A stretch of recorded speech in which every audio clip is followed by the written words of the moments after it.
Hey, this is Arlene. So I wanted to do a really quick video because I was driving today and I was in like South LA, which I really don't like to be, but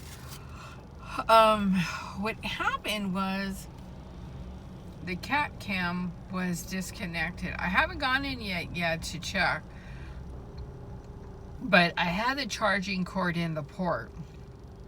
So either the charging cord was pulled out or a hacker shut down Periscope, because I use Periscope to live stream for the cat cam.